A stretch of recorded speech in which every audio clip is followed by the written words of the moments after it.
Wow, I even get to hold the bling microphone. Listen, no Snapchat, no Facebook, no Instagram with this bling microphone in my hand, all right? All right? With women who win behind me. You know, they got a microphone up here. I'm not even supposed to hold this thing. Wow. Man, this is absolutely incredible. First of all, I want to give my wife just an absolute big round of applause. I don't know where she went that quick. Where'd she go? There she is over there. I love you, baby. This is phenomenal. You know, from just 10 years ago, the vision and the dream of hearing the words "women who win" from just a word perspective, and then to take it from a word perspective, to give it purpose, to give it meaning, to put the planning in place, and to have an event that has grown like this and have people from all over the world who fly in to attend this event, and even people who are not a part of our business. Because, many of you, or most of you who are here are a part of our business, but there's a lot of people who are not a part of the business. And I see this growing and growing and growing. And I tell you, for me, it's incredible to see how it's grown and the vision that she has, the hard work that she put in. You ladies have no idea how much I have to sacrifice for this event, because she comes home, or I come home, I get in the bed, and her reading light is on for hours. And I'm real jealous. And I'm like, "You working on Women Who Win still?" Well, give me 30 minutes. 45 minutes go by. "You still working on Women Who Win? They ain't won by now?" You know, I was talking earlier and I said, this is probably one of my toughest talks that I've ever had to give. And many of you know I don't prepare talks. I really don't. And I'm like, how am I going to go in here behind all of these women, all this crying, all these tears, all this joy, all this estrogen? What am I going to say to these ladies that they don't already know? And it was tough. And I saw myself this morning. I saw my female side come out. I did. I mean, no, I'm serious. I saw my female side come out because I've never done this before. She will tell you, I brought an outfit to wear, okay? But I brought choices. Right? I brought all these choices. I swear, I've never done this before, right? So I had all my choices pressed and everything, and I'm like, normally I bring an outfit and I just throw that sucker on, I'm good to go. I'm sitting there looking and I'm laying stuff out and I'm like, is this one gonna work? And guys, I promise you, I put on an outfit, I got fully dressed, because Anna says, "Well, what do you want to wear, sir?" I said, "Prepare all of it." Right? Prepare it all. So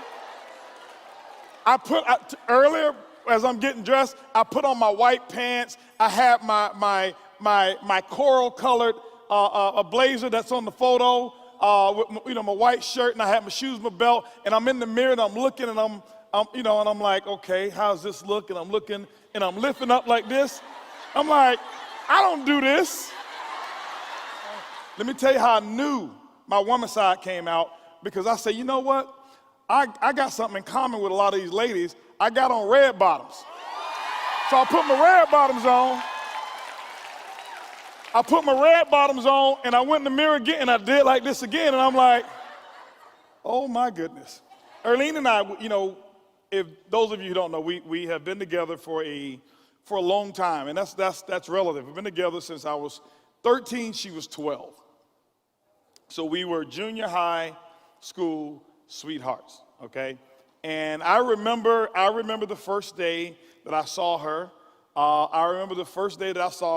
And it was the first day that I knew for a fact that I was in love. Now, I'm 13 years of age, okay? And I never forget, I saw her, and I know exactly right now, though, I know exactly where she was walking. She was walking right past the office of Horace Mann Junior High School. She's walking past the office, and she had on this black dress, and then she had this leopard pendant. I remember exactly how her hair was. Back then, she had that salt and pepper, remember that hairdo Salt and Pepper used to wear? One down here and kind of up here a little bit, a bob right here, a bob right here, whatever. She had on some bigger earrings. She had like 4 rings on all of her fingers, right? She had a necklace that said red, okay, because we used to call her Red Lady. And so I remember she had that leopard pendant. That's why I wore my leopard Louboutins today, okay? Because I remember that first time. I said, this is what I'm gonna wear today. And I saw her.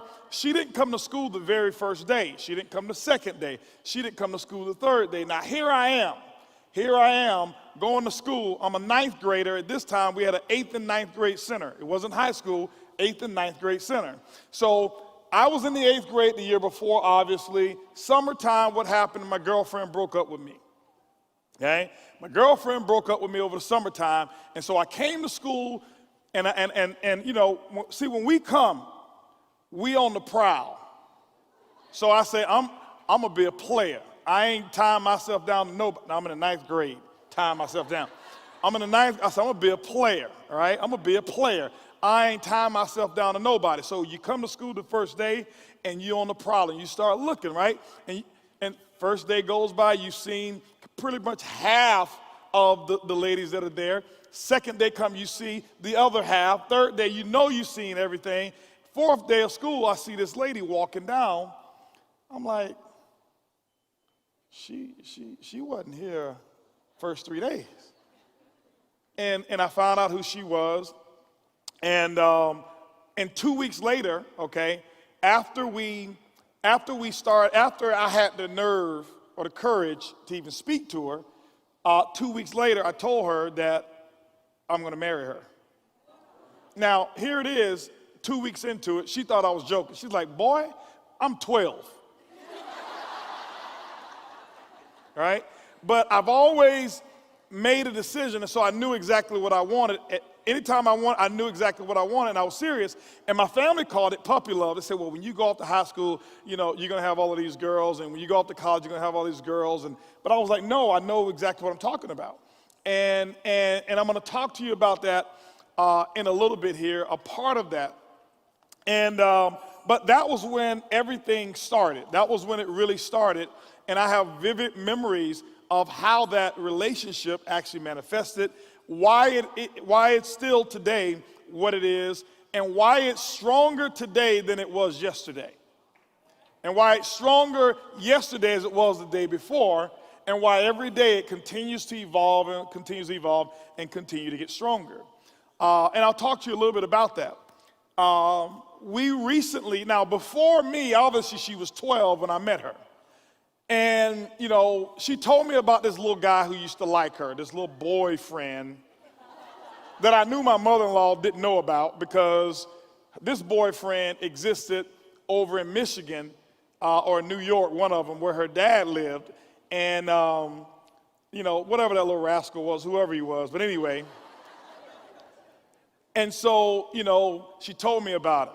And I think his name was Denny or something like that, whatever his name is. Anyway, about 4 weeks ago, Erlene and I, we happened to be in Target. Okay, that's one of her favorite stores. She don't like to go to Walmart. She goes to Target. Okay, so we walking around Target, got the push button, the buggy and all of this kind of stuff, getting a few things or whatever it is. Guess who we see?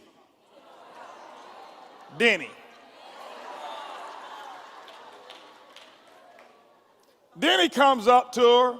Hey, how you doing? Blah, blah, blah. I'm like, hold on, bro. Just keep your distance over there. Ain't no hugs right now, right? So, but anyway, he comes up to her, whatever it is, and say, hey, how you doing? I ain't seen you in forever. Good. You ain't supposed to see her. And so she said, well, great, Denny, how you doing? Blah, blah, blah. This is my husband, Holton, blah, blah, blah. Holton, this is a guy, one of my childhood friends, Denny. Okay, great.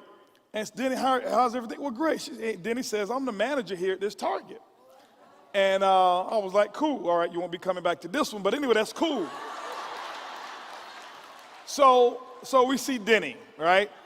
And so we get into the car and we go home after we, loading up everything and whatever it was. So she got this little smirk on her face because she know how I am, right? She got a little smirk on her face. So I tell her, I say, well, see, I want you to understand something right now. I say, I want you to understand choices, okay? I want you to understand choices, okay? Because, okay?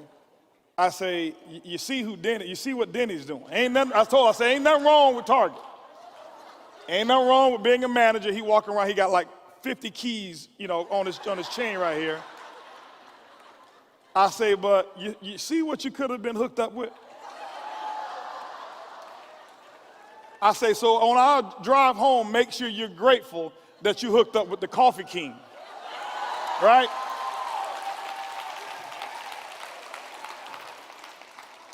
And she looked at me with that look, she said, buddy, you don't understand.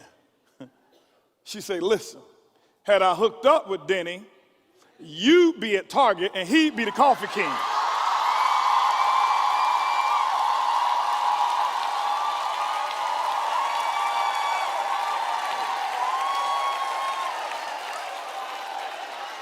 I'm like,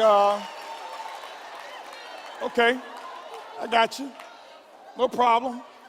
I understand that, Mrs. Buggs. I understand that. And I tell you that because the thing I want to tell you, if there's any message that I want to have today is, you've got the power, okay? You actually have the power.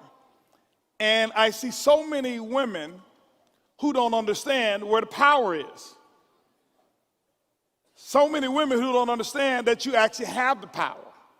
So many women that I see who don't even believe that you're supposed to have the power. That's not something we give you. That's something that I believe that you were born with, that God said you're going to have the power. Okay?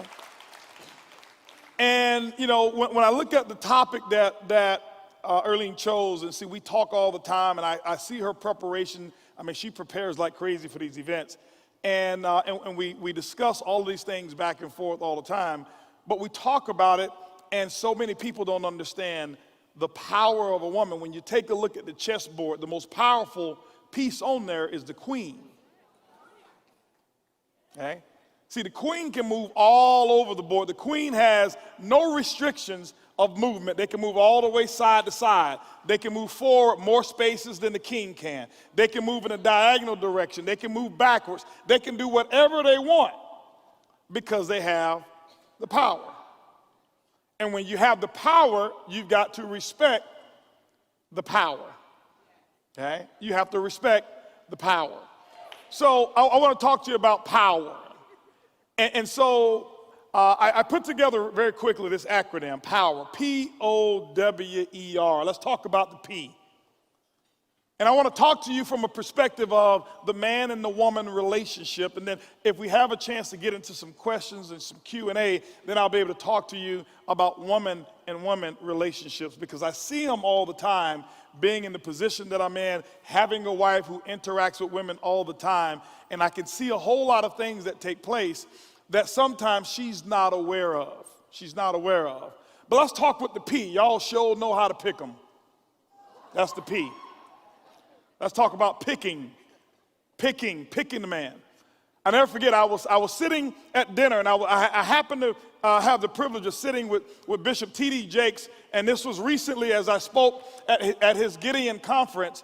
And I was sitting there, and I had a co-panelist. It was two of us, myself and another young lady, who happened to be co-panelists.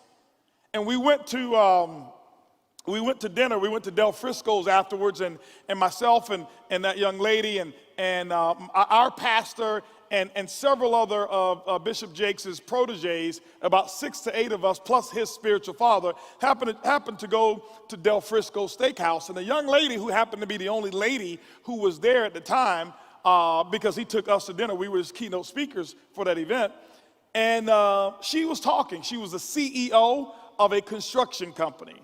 very successful, very well educated. Her parents were in the construction business. She actually took over the construction business, turned the construction business into a very profitable, multi-million-dollar entity, and she's the head lady in charge.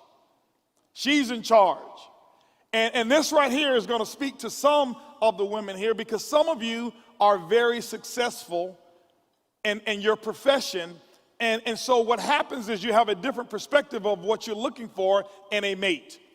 And the lady said, she made a comment. She says, well, she had been married before. She's got a couple kids, so obviously she's divorced right now. And she had been not really dating much, but she said, well, in my next husband, my next relationship, my next husband, I'm going to make sure that whoever it is that I marry is just as successful as I am. I ain't gonna be broke with nobody else. If I'm gonna be broke, I'll be by myself. So I'm sitting there and I'm like, amen, I don't blame you. My wife says the same thing. My wife, I ain't struggling with nobody else. I did that one time. I'm not gonna do it no more. So I'm in there agreeing. And so it's amazing that when you're sitting in a place, but someone that you admire says something that you disagree with, you need to understand that you're probably the one that's wrong. So I'm sitting there, in all of my wisdom, I'm like, I agree with her. Bishop Jake says, oh, now she's the only lady there. But he gives it like it is. He said, I have a problem with what you're talking about. He says, I want you to rethink this. He said, one of the problems with women and how they pick men is they pick men just like they pick their purses. Men are not accessories, and you're picking them to match what you already have. See, when you go into the boutique and when you go into your closet, what you do, you pick the purse to match your shoes. You pick the purse that's gonna complement or that's gonna go along with the dress that you have, or you pick this purse, or you picking this jewelry, whatever it is. He said you're picking your men like it's an accessory. And so for those of you who've been picking them, and like I said, y'all sure know how to pick them. Sometimes we gotta reevaluate what it is that we're picking. Okay? And why it is that we're picking this. And it's not necessarily just the man. Even before you have the man, you need to pick the characteristics that it is that you want. And then the man will show up and fill those characteristics. Don't pick the man. It's kind of like when I chose OG and as a company, and I'll give you an example as it relates to that. When I chose OG as a company, what I had noticed was that every company I had picked and chosen before ended up being a colossal failure. Why? Because every time I chose a company based on the emotional need that I had at the time that I was choosing. Which means I'm only choosing to fill the temporary void that I'm going to experience. And so here I was making emotional decisions versus a principled decision. OG comes along, or my previous company went through some issues, and now I have time. I said, I'm a bad chooser. I don't choose well. I don't choose well. So what I did is I laid out some criteria. I laid out 3 criteria for the company that was going to be my next opportunity. And I'll go through them with you real quick. The first one was that I wanted to make sure that the company had not set leadership already in place and had not cemented the leadership, because there's nothing worse than becoming a leader of a company where the owner or the CEO had already chosen who's going to be the favorites. There's no opportunity for growth. That was characteristic number 1. I knew a company couldn't grow if that had already been in place. Number 2, I said, I want to make sure that it's affordable for the people to stay in the business. I can get anybody into the business at any price, but I want it to be affordable for people to stay in the business. Third thing is I said I want to make sure after 18 to 24 months that the income that the average person could make based on the opportunity, that the income that they can make from non-participants, which means customers, that income could actually be greater than the income that they're making from enrollments. I wanted a real true residual income. Why? I had made a lot of money. We had earned millions of dollars, but I didn't have freedom and I didn't have residual income. So here I was. I got 26 different companies. Before I talked to anybody, I sat down. This is what I want. So now, when I started to look For the company, I got 24 of them. It was a very quick decision if they didn't fall in line with those particular principles that I set. Each and every one of them could have actually fit the emotional need that I had, but emotions don't last long. Emotions are for the moment. But I want it to be a principle-based decision. And so when OG came along, guess what? It wasn't attractive. Some of you want somebody with good hair, curly hair. Some of you want somebody, got to have great genes and got to be physically astute and all of this kind of stuff. Why? Because that's what you're going from your feelings. You're going from your feelings. OG didn't have good hair. OG didn't have any stature. OG, for a person that I was in this industry, was probably the most unlikely company for someone like me to partner up with. Didn't have anything. Didn't have any money. The owner borrowed $100,000 to start the company. Had no customer service. Product didn't even have the name of the company on it. It didn't even, the website was horrible. So me choosing OG is something synonymous to how some of us have chosen, some of the ladies in here have chosen men. You're looking for something that looks good, that fits the part, that on the exterior, it looks right. OG on the exterior didn't look right. I had all of these different companies because of our accomplishments who had offered all of this stuff and made all of these promises. Holton, listen, if you come here, bring your talents here, this is what we're going to do for you. All the promises. How many of you fallen for the one who's made all the promises? I'm going to do this, and I'm going to do that, and I'm going to do this, and I'm going to promise the world. He looks good, he got good hair, he walks good, blah, blah, blah. I've seen his other 3 kids, they cute, so the kids we have are going to be cute. He's got a good job, blah, blah, blah, all of this kind of stuff. I'll make a lot of money. He's got to make a certain amount of money. So what we're doing is we're accessorizing our relationship.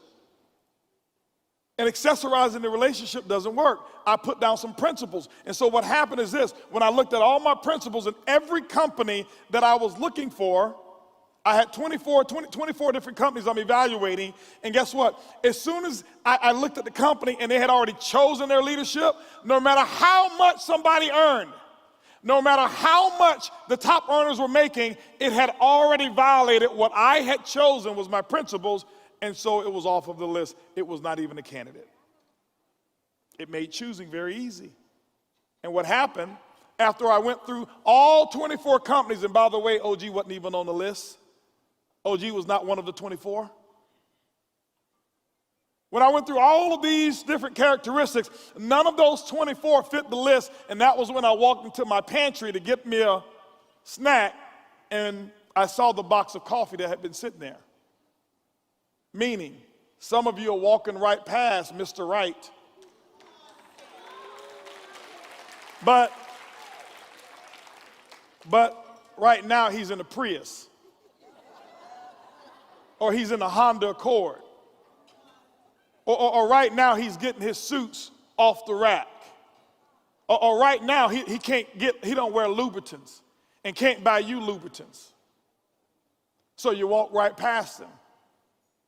My opportunity, the company we got married to, was right there the whole time. Disguised as something that looked ridiculous, disguised as I didn't even drink coffee. Okay? And so what happens is this here, and so, when you start to look at it, some of us say, well, I need this guy, he's got to have a certain amount of money. Well, let me give you an example. Let's just say here that we've got a gas stove here, gas stove and oven. And that gas stove, if you've got those burners on the stove, that gas stove, what is required for fire to appear? Gas. The fuel. But see, you already are financially independent, or you already have one of the characteristics, the main characteristic that you want in him, you already have it. So if a stove already has fuel, and it's full on fuel, why do you need more fuel? See, you're picking an accessory, something to go along with what you have. And this is when I understood that I was thinking wrong. He said, listen, you're looking for all of this stuff that's just like you, you don't need another one of you. What you need is that flicker. See, because if you can't find the man to scratch the itch that you have, you're not going to be happy. You're not going to be happy. And so you already got fuel. If money is what you're looking for, you already got money. Why do you need more money? Take a look at Oprah. She don't need more money. Stedman, let's not even talk about it. But I'm sure he scratches that itch in an area that she's not good at or that she doesn't have. How many of you right now, you pick them based off of, we got a lot in common. Why y'all gonna hook up then? What are you gonna learn? What new experiences is he going to give you that you hadn't already experienced if both of y'all got I like it because we got so much in common. Well, you don't need each other. You don't need each other. Now, your foundation and your principles need to be in common. But he likes movies, this type of, I like these type of movies. No, I want somebody who's going to stretch me and show me a different side of life that I don't already have. So it's not so important because what happens is that we hear things from our parents, from our grandparents, and from all of the people around us, and we start to think that this is how it is because this is what I've heard, this is what I've heard, this is what I've heard, this is what I've heard. And this is why events like this are so important, so you can get around some people and hear some things that rub you the wrong way. That rub you the wrong way. But ladies, you got to learn how to pick them. Men are not accessories. They're not shoes, they're not purses, they're not belts, they're not earrings. Okay?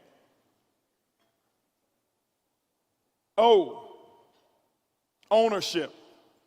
Let's talk about ownership. You got to own that crown.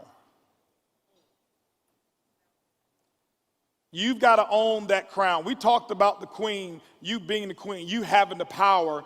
You've got to own that power. And what I want you to understand is this, is that don't negotiate your principles. See, when you decide and you lay out, this is what I'm looking for, this is what I want. Now, I want you to understand, don't lay out all the things that are not congruent with the person that you know you are. So just because you write them out doesn't mean that that's the criteria. You've got to earn that criteria as well. You've got to be congruent with that because you can write some stuff that you already know that man is not looking for the woman that you are. So you got to write out some stuff that you know is reasonably acceptable for the woman that you know that you are.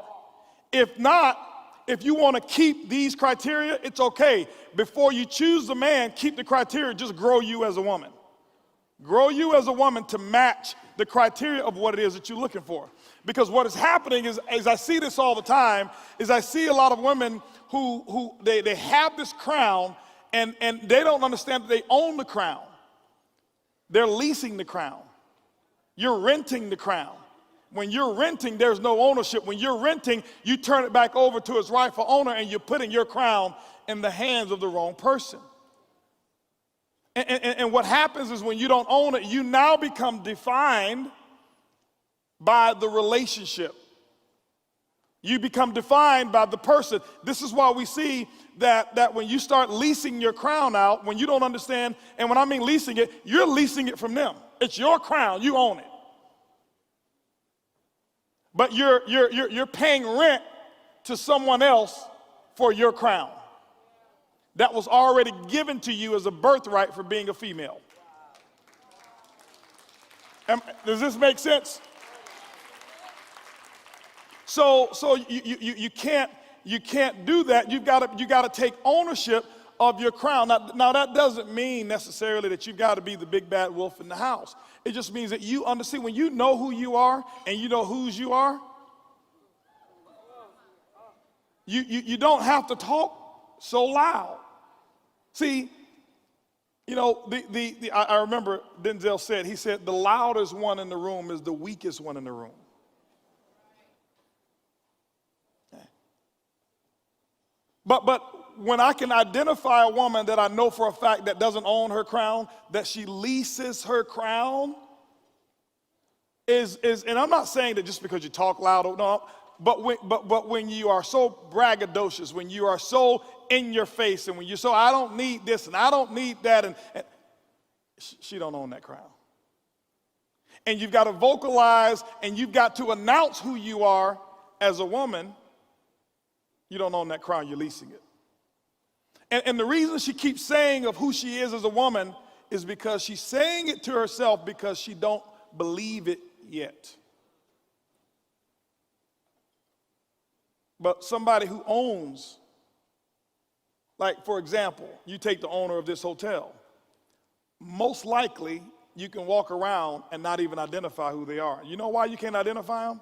They don't need to prove that they own it because they already know that they own it.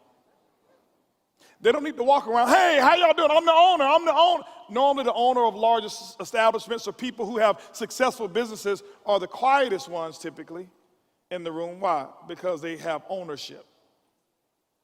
And it's the same thing. You've got to have ownership and take ownership of that crown. Because the crown is yours. It was already given to you. Don't give your crown to somebody else and lease it and sign a lease agreement or rental agreement or even loan that crown to them.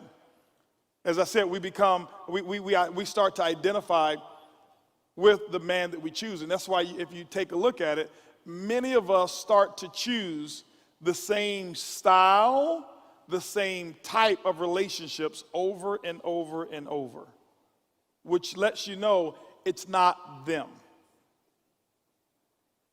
It is not them. Okay? We become addicted, and we become addicted to that behavior of loaning our crown to this particular person, giving our crown away to this particular guy. And I'm going to talk a little bit more about that, but let's go to W.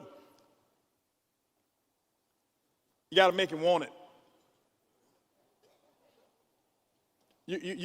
I want to let you know what a man by nature is a chaser. A man by nature wants to hunt. A man by nature doesn't want to sit down and just be fed. A man wants to go out and kill for the meal. That's who, I'm just telling you who we are by nature.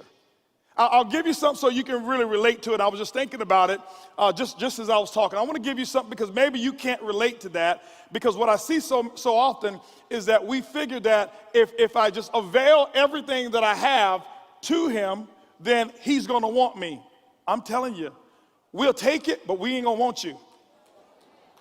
I'm just being honest. I'm being very honest. One of the reasons that we're together today, we went to college. I went off to college a year before Earlene. She came the year after. When she came that year after, I had an apartment, okay? My second year. She was my roommate. I got her a full-time scholarship. I thought she was gonna stay my roommate. She got that scholarship, they gave her housing. She says, okay, well, I gotta go ahead and move into my apartment. I'm like, ho, what do you mean? What? I got this apartment for us. She said, no, bro, it don't work like that. No, that apartment was out of necessity. Staying with you now is out of your convenience. If you want me, marry me. Now, she wasn't pressuring me. She wasn't forcing me. She had set a standard. And guess what she made me do? She made me chase. Here I am, I'm chasing. Why? Because it was that fear of loss. It was that fear of loss. I tell you, you get more enjoyment and satisfaction out of the chase versus having something easy. Let me give you an example that I believe you can relate to. How many of you in here like mixed nuts? Anybody like mixed nuts, y'all, for snacks and stuff like that? Okay, it's mixed nuts. Now what's the best nut that's in the mixed nuts? Cashews, right? Cashews, right? Right? Everybody said it at the same time. Cashews. Why? Cashews are the most expensive. Cashews are the sweetest. Cashews have the best texture. Cashews you fall in love with a cashew. You look at a cashew and you just, man, I want the cashew. And so when you go and you get a bag of mixed nuts, what do you search for? You search for the cashew. And sometimes you'll go through a whole bag of mixed nuts, eat all the cashews out, and leave the other stuff for somebody else. Am I right? Now hold on for a second. Let me ask you a question. Is it the same amount of fun as when somebody gives you a bag and it's nothing but cashews? Why? Because you didn't have to work for it. You didn't have to work to get that cashew. You better make that man put his hand in that bag and search around and look for that. You need to feel like you're the last cashew in the bag of mixed nuts. But some of you, what you're doing is you're saying, here, I'm gonna give you a whole bag of cashews. Well, I can reach in the bag of cashews with my eyes closed. I don't have to pay any attention to you if you're mixed in with all other cashews. But if you're mixed in with a bunch of other stuff, making me work for it, I gotta focus on you. I gotta look for you. It's gonna take me some time. I gotta have fear that I can't get you or that I can't have you. And so many women, I'm just telling you, you gotta make him want it. It's that fear of loss. It's no different than, have you ever gone to a store? Maybe you've gone to Dillard's, Macy's, or wherever it is that you shop, Neiman's, and they've got a shoe sale. I'm telling you, they've got a shoe sale. And you walk into the shoe sale, and you see all these ladies in there, and y'all just doing y'all thing. I go in and I get confused. I walk right out. And they got the shoe sale going on. And you walk up, and there it is. It is that pair of 7.5 pumps. And you go up there and you look at them. And you grab them, you try them on, and it fits perfectly. And then you think, well, I'll think about it a little bit later. So you put it back, and then you grab it again, and you say, man, let me ask you a question. Get this in my size. You try it on, and once you try it on, you say, well, I'm going to think about it. The lady tells you, well, listen, this is the last one in the box, so just want to let you know that. No problem. I'm going to think about it. So she puts it back up on the rack, so you're around 2 aisles over looking for some other shoes, and some other lady gets 2 inches away from grabbing that 7.5 pump that you already know there's only one left, and you run right around and snatch it from her and say, I'm sorry, but these are already sold. Why? You had a fear of losing it. But see, if she told you, well, listen, you can come back and get this anytime because we got 20 pair that's your size, you won't leave with that pump today. And see, when he sees that you're available 24/7, he ain't leaving with you today. He coming back at his convenience. I'm just telling you like it is. You got to make him want it. Okay? You got to make him want it. E. You got to edify him. You've got to edify your man. You've got to edify him, and you've got to lift him up. Why? You chose him. You chose him. Ain't nobody else forced you to be with him. You chose him. Okay? And see, what we do is sometimes we only pick potential. Okay? We only pick potential. Potential is one thing. Potential just simply means he ain't done it yet. And what we want to do is we want to force him into his potential today. There you go. It is. It's a process. It is a process. When I picked OG, it looked horrible. But I knew what it was going to look like when I finished. It didn't happen the first day. It didn't happen the second day. It took about 4.5 to 5 years for that thing to look nice and polished, for me to be proud and say, this is my company. We didn't have a home office for maybe 3 or 4 years. We didn't have customer service for at least a year, maybe 18 months. But I couldn't pick it knowing what my goal is, and force the company to look today what I knew it will look like in 5 years if I just went through the process.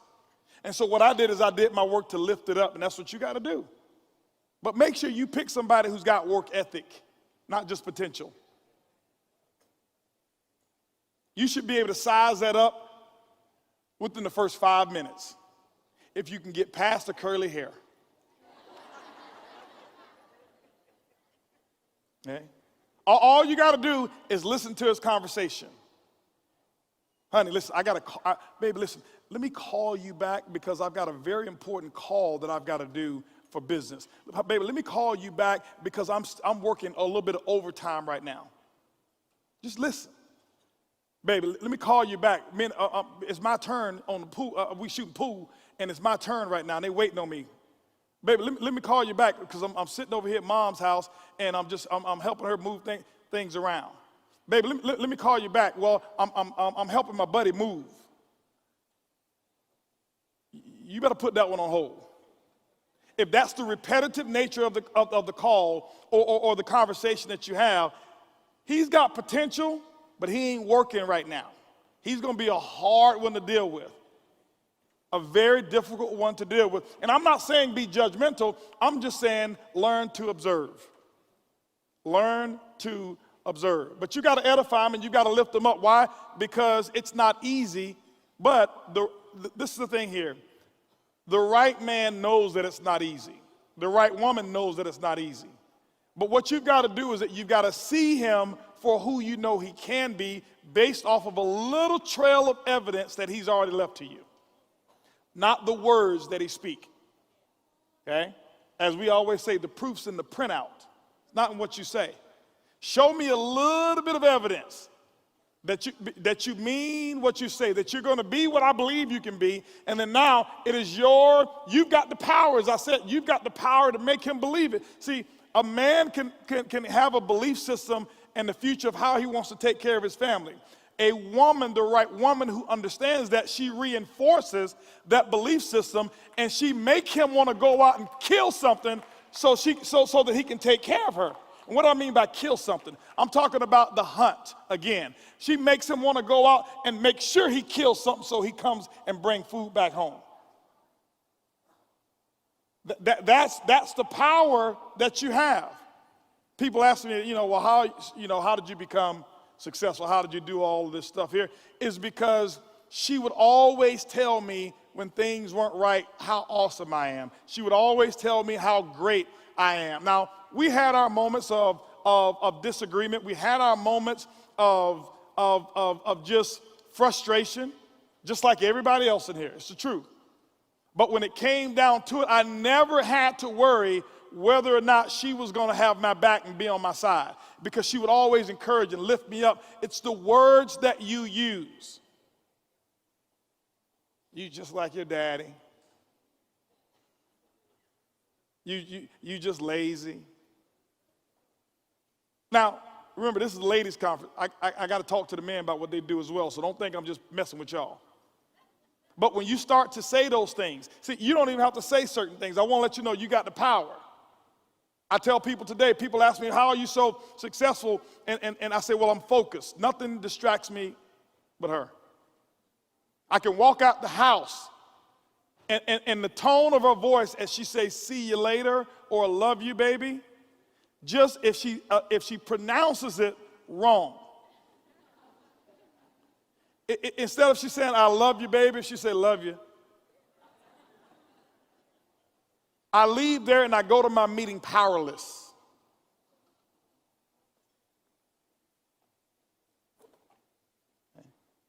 I leave there, and now here I am. I am now going to war. I am out there going to war, and I'm talking about the financial war of how I'm going to provide for my family. And what she has done is she has taken all of my spears.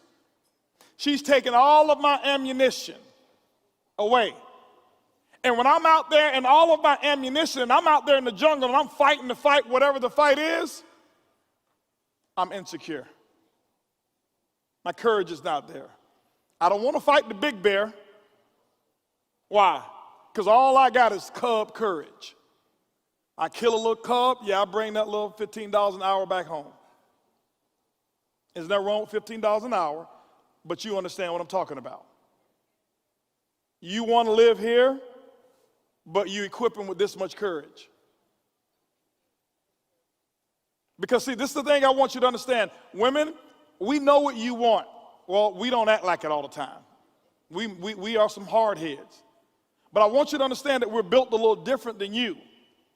We understand that women, what you need is you need love. You need love and admiration. That's what you really want. That's what you really need. Well, it's regardless of what your religious perspective is, that's kind of what the Bible says. Love your wife as you love the church. Never anywhere in the Bible have you heard the word that women need to love their man. We don't need love. We need respect. So you trying to give him love, that's not fuel. That's not what we thrive on. We thrive on respect. How do you show respect? Is you edify him and you make him feel like, because remember, if you still with him, you better edify him. Well, he ain't worth edifying. Well, he shouldn't be worth being with.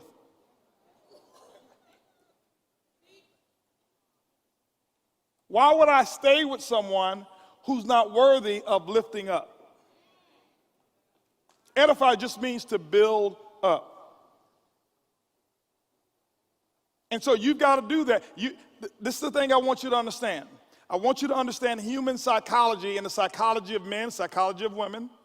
We believe what we hear over and over and over and over and over and over and over and over and over. How many of you ladies have had conversation with your lady friends about another lady say she lies so much she believes her own lies? Do you know why she believes them? Because she's been saying that same lie over and over and over and over and over until she believes it. So when you tell him how much of a hero he is over and over and over and over and over and over and over again, after every small effort that he's put in and failed, after every small success, after every small victory, but he has a small victory, but you make him feel like the victor, you make him feel like the king, he's going to start hearing that in your voice over and over and over again.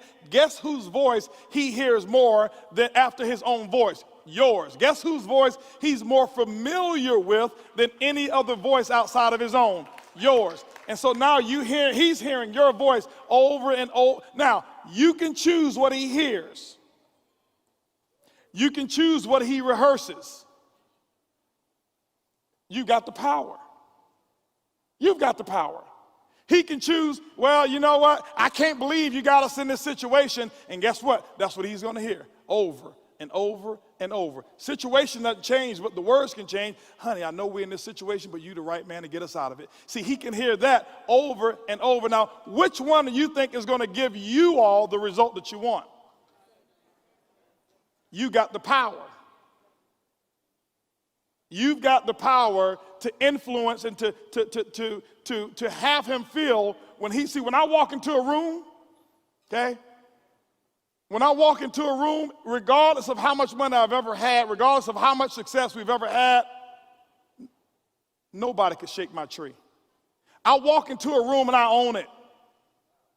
Not because of ego, not because of I had the money, but because of the lady who's sitting right over there, who whispers certain things in my ear. The text messages that I get right before she know I can't tell y'all the text messages. And I'm not even talking about, just from an intimate nature. I get those too, and you better send them to him too. But the encouragement nature, she'll tell me who I am. And I can't say how she says it, because y'all will be like, is that the woman who wins saying that? Okay? All I'll tell you is this. How many of y'all heard Drake's song about he's a legend? Y'all who've heard it, y'all know what she texts me. She tells me I am exactly what he says to himself. She says, don't you forget, you are a legend. Trina knows what I'm talking about. And when I walk into that, you think they're going to tell me no after she just told me that I'm the legend? Don't let them forget who you are. But what if I got the text right before I went on stage?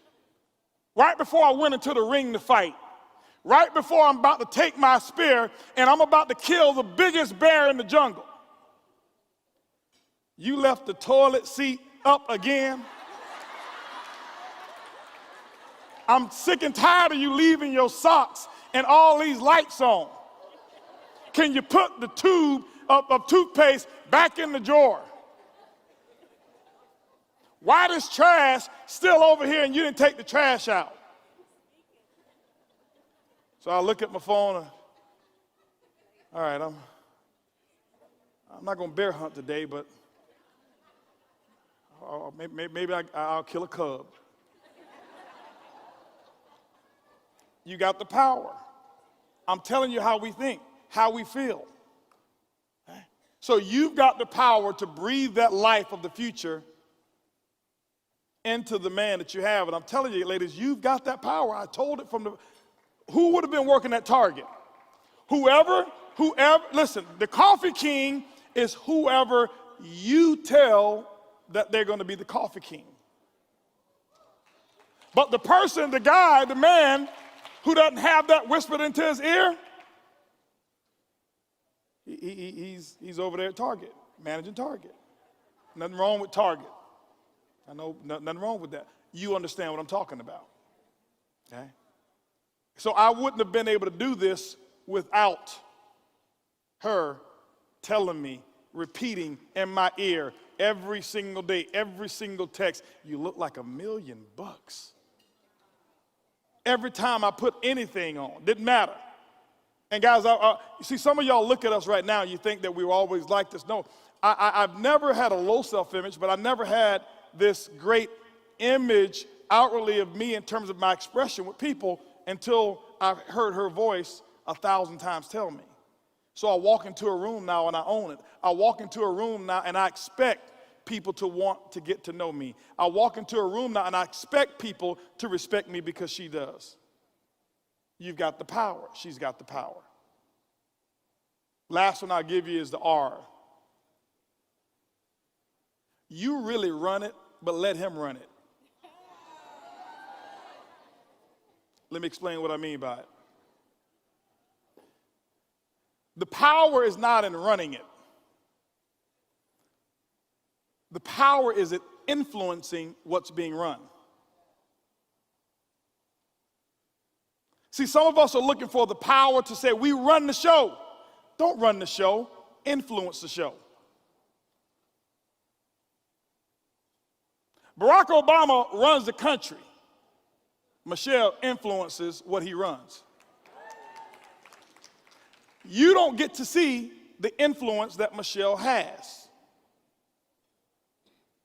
Which means what I'm saying is, don't be the one blabbing about how powerful you are, who you are in the relationship to your other friends. That stays at home.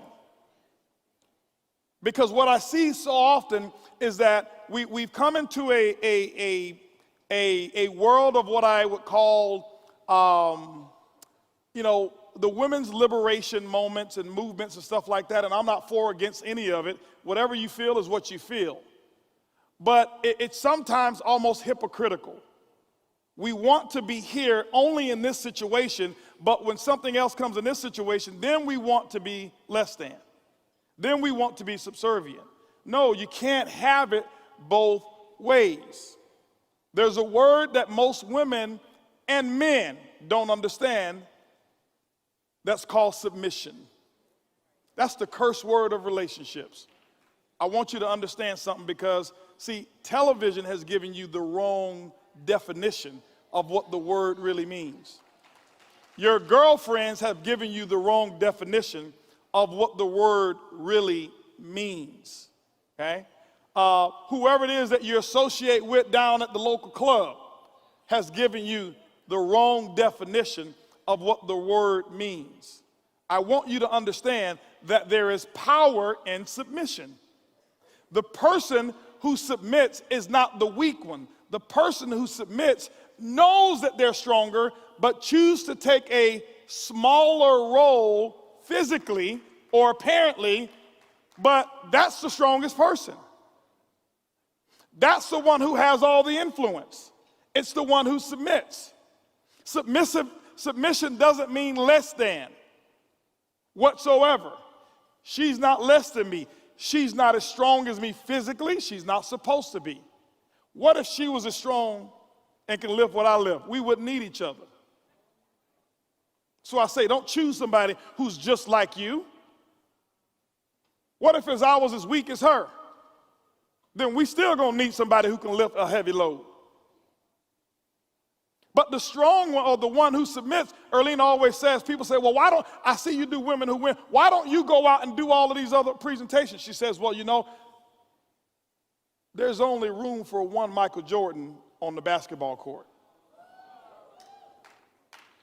Now, Michael couldn't do what he did. I'll give you a better example.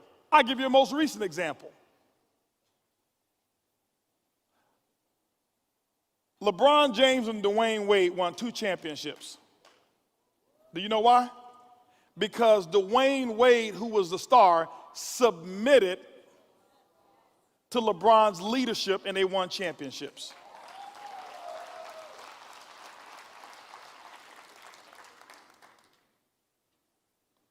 You got 2 superstars playing right now. Kevin Durant, Russell Westbrook. I believe they are a better talent than almost any dual talent in the NBA. But because both of them want to be the man, when it comes time, that's why they're not going to have a championship. That's why they lost the other night. Steph Curry, who's the reigning MVP 2 years in a row, champion of last year, submitted to Klay Thompson the other day, and that's why they won that game. Oh, you got the hot hand? Let me, here, I'm gonna pass you the ball. And so what I'm saying is in that relationship, ladies, your job is not to compete with the man, it's to complete the man. You want to be his completer, not his competitor. And so let him run it. You influence it. Every person on the outside who has a successful relationship knows who really runs it. They know. They know. Okay? I'm the loudmouth. I can do what I want to do. She follows my lead. But because she has submitted to my leadership, I also have to submit back to her. And all she has to do is look one way, like a yes or like a no. I voiced the decision, she really made the decision. I'm nothing more in some cases than the representative of the influencer of the group. Why? We know you got the power. But when you want to compete, I work just as hard as you. I'm the one who's going to make the decisions. I bring in a little bit more money, or I do this and I'll do. Now, there's no submission that's going to go there. And when there's no submission, there will be no harmony. And when there will be no harmony, there will be no loyalty. And when there's no loyalty, there's going to be no unification of that family. And when there's no unification of that family, there will be no joy. But it's the strongest person who decides to submit. It's not the weakest person. It's the strongest one. And so, ladies, my message was really, you got the power. And I hope you really understand that every one of you in here, whether you're single, whether you're no longer married, whether you're married, whether you're happily married or whether you're sad right now, regardless of the status of the relationship, and I know we got every category of them in here. I'm just keeping it real. You got the power. You've got the power. Okay? But if you keep loaning your crown or renting your crown from that person or these people, okay, every time you loan or pay rent on your crown, you're taking away your own power. And if there's nothing that you remember from today, just remember, I've got the power.